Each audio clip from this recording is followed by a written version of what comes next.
What's up guys, and welcome back to a brand new video today here on CodeNamePizza. Today we're going to be showing you guys the full Easter egg tutorial of the main Easter egg on Zombies in Spaceland, the brand new Zombies map on Infinite Warfare. Now this is the final chance for you guys to be entered into the PlayStation 4 brand new console 1TB giveaway with Infinite Warfare provided by Activision and also PlayStation UK. If you do want to enter this giveaway guys, just make sure you leave a like on this video, subscribe to the channel, and also leave a comment in the comment section below right now and you'll be instantly entered. Good luck. Now one thing that you guys always thank me for in these tutorials is how long it will take to complete.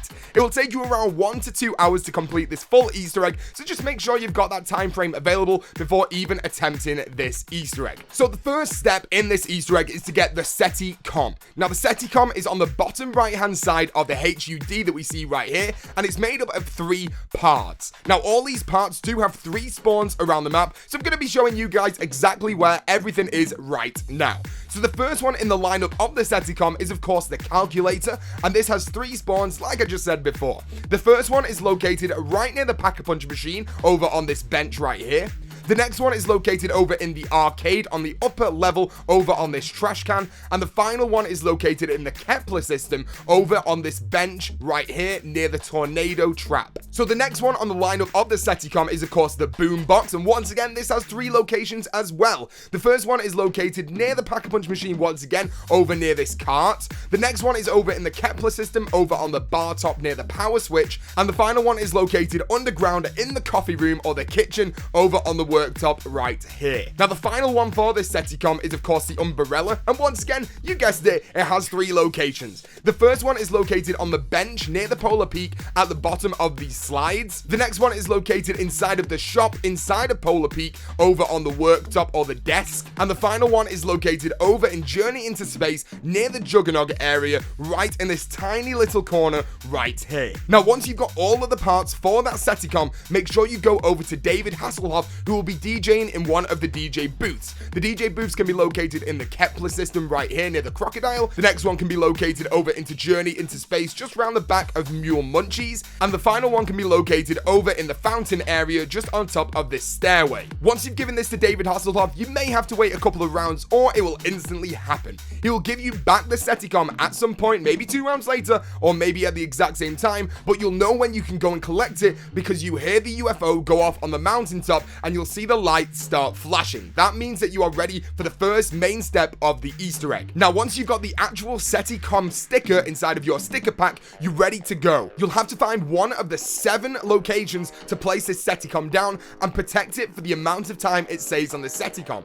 So the time actually rises every single time you attempt this, and you've got to do it 3 times in 3 different rounds to get onto the next step of the Easter egg. This can definitely be very difficult, and I definitely advise you guys to having the Pack-a-Punch pistol to be able to do this, and also PhD flopper aka bomb stoppers. Now the 7 locations that this SETI COM can be placed down is right here at the entrance to Journey into Space near the rocket ride. The next location can be just outside of bumper cars in this corner right here. The next location can be inside of the kitchen underground or aka coffee. The next one can be located outside the entrance to Polar Peak. The next one can be located inside of the shop in Polar Peak. The next one can be located at the fountains, and the final one can be located just outside the crocodile trap in the Kepler system. Now the first time you place this down, the SETI COM will say you've got to defend it for 60 seconds. And like I said before, if you've got the Pack-a-Punch starting pistol and bomb stoppers, you'll be absolutely fine to do this first time. The second time it goes down, it's normally around 100 seconds that you've got to protect it for. So just make sure you've got full ammunition in that starting pistol, bomb stoppers once again, maybe a boom box that's going to make sure the zombies get distracted from actually hurting the SETI COM, and maybe a secondary weapon as well. Now the third time you do this, it's going to be 120 seconds, and it's definitely very, very difficult to defend for that final time. My best advice is to get the secondary as the grenade launcher, Pack-a-Punch it, and make sure you still have bomb stoppers on. That way you can just constantly be firing grenades into the center of this SETI COM and you'll eventually be able to win the Seticom round. Now, once you have successfully defended it 3 rounds in a row and completed all of the 3, make sure you go back to David Hasselhoff. Once again, he'll be in one of the DJ booths either at Kepler or Journey into Space or at the fountain area. Give him the Seticom back, and in a couple of rounds or instantly, just like the step before, it could be in a couple of rounds or it could be instantly, he will give you this speaker system eventually. Once you've got that speaker system, you are ready to go into the boss fight. So at this point, you want to make sure that you have every weapon that you would like. I totally advise you guys to get the ray guns from the bottom of the HUD by doing the buildable challenges, and I would definitely advise you guys to make sure you've got all your perks ready. Now, when I completed this Easter egg, I had Quick Revive, aka Up and Atoms. I had Juggernog, aka Tough Enough. I also had Mule Munchies or Mule Kick, so I could have a third weapon. I also made sure I had Racing Stripes, which is the equivalent to Stamina Up, so I could run quicker, and I also made sure I had Speed Cola, so I could reload faster as well. Now, once you've got all the weapons that you need and all of the perks, make your way back to the middle of the map where the Pack-a-Punch area is. Now, you'll see these gold circles on the ground, and you've got to place the speaker systems on the gold circles. There's also one hidden gold circle that's not actually got a circle there, right in front of the Pack-a-Punch teleporter. Now, once you place all of these down in a solo game, you've just got to click 1 and it will instantly start the boss fight. But if you are in a co-op game, you'll have to correctly input the correct code, which is ascending from the lowest note to the highest note, just by holding down square on each one, going from the lowest to once again going to the highest. And that will then input you straight into the boss fight and you'll be ready to go. Now, you guys may know by now that the boss fight has an alien, but the alien isn't here yet. You're actually locked inside of this room. You cannot leave. You cannot go into the Polar Peak, the Kepler system, or Journey into Space. So at this point, you need to make sure that you are watching the lights where you place down the speakers. So you'll notice that each speaker has a corresponding light attached to it that has a different color. You need to write down the locations of these lights in the correct order. Make sure you remember these because you definitely will need them. Once you know every single color, the UFO will then start playing the notes that you need to write down as well. These notes that they're writing down are going to be inputted in the correct order with the lights that are on the floor. It's basically a huge game of Simon Says. Now, you'll have to do this step 3 times. Now, you'll know you've done this correctly because the UFO will start flashing its lights if you have inputted it correctly. You'll need to do it 3 times, and once you've completed that, you will then go on to a clown round.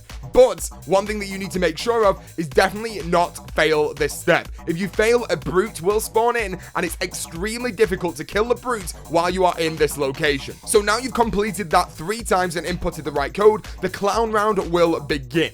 You'll obviously still have the zombies spawned in from before, but that doesn't matter. The way that you get the alien to spawn in is make sure you kill every single clown around the map. Once you've killed every single clown on that map, the alien will spawn in and your official boss fight will start. Now, the alien has 3 lives. Now, every single time you shoot him, his bar will go down a little bit, and his health is indicated by the orb that is wrapped around his neck. He's wearing this necklace that basically shows his health bar. Now, it will start out as green, then it will go to orange, then yellow, and then finally it will go to red. Once it's on red, make sure that you don't shoot him until he is right in front of you or somewhere on the ground where you're easily able to get him afterwards. Because once he goes down, you'll have to run up to him really fast and knife his backpack. Do a melee attack on his backpack and you will instantly be taking one of the fuses off him. The goal of this boss fight is to get 2 of his fuses and then kill him altogether. So now you've downed him and took one of his fuses, you'll have to do the exact same step again. One thing to remember at this point is you are guaranteed a max ammo just by killing 1 zombie after this. So make sure you kill a zombie, grab the max ammo, and get ready for the second round. Now, do the exact same thing that you just did before by getting his health all the way down to red, making sure he gets in front of you, shooting him a lot of times. He will then go down, melee him in his backpack again, and then you will take his second fuse. Well done, dudes. You've got all the fuses from the alien. But it's not over yet. It's now a race to the death. All you've got to do now is do the exact same sequence, but do not knife him anymore. You'll know you've done this because he will instantly die right in front of you. Just keep on shooting him, wait until he goes red, shoot him loads, and he will finally die. You will then get the XP and be rewarded with double Pack-a-Punch. Now, at this point, you will have to go and grab the fuses. Now, these fuses can either spawn where the alien died, or they can spawn over near the Pack-a-Punch location. So make sure you go and grab the alien fuses and go and place them inside of the Pack-a-Punch, inside of the Pack-a-Punch teleporter. Once they are into the Pack-a-Punch, you are onto the final step of the Easter egg, which is blowing up the UFO and killing the alien fully. So to do this, all you've got to do is make sure you make your way out of the Pack-a-Punch, and you'll see these lights in the center ring of the bridge. Shoot all of these lights, but just leave one. Leave one and get ready for the UFO to fly over the top of the Pack-a-Punch machine, and once the UFO is directly over the Pack-a-Punch teleporter, make sure you shoot the final light. That will then make a load of electricity fire from that ring and go straight into the UFO and explode in that UFO. You have then pretty much completed the Easter egg. Just run over to the teleporter where Pack-a-Punch is, pick up the soul key, and congratulations guys, you have completed Zombies in Spaceland. This Easter egg is definitely a lot of fun, and of course after you've beaten the Easter egg, you can go and do the exquisite, or you can double Pack-a-Punch. It's definitely good, but that is how you get the main soul key achievement / trophy for beating the main Easter egg on Zombies in Spaceland. This was such an amazing map to go and complete. I hope you guys enjoyed this tutorial. If you did, just make sure you leave a like, guys. It would be greatly appreciated. And if you are brand new to the channel, make sure you click that subscribe button and become the latest member of the Pizza Club. And as always, guys, thank you so much for watching, and peace out.